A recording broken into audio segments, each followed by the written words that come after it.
Today we're going to take a look at the split text to columns function.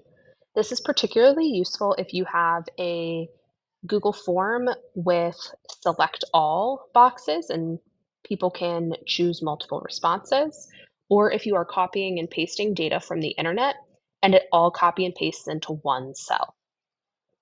So here I have results of a survey. It was what topics do you find interesting so that I can decide what type of data to try to pull for class? And it was a select all question on a Google form. If I want to split this up, I can select column A, go to Data, Split Text to Columns, and it will automatically make a choice based on what it thinks is best. Here, it decided to split the text at every comma.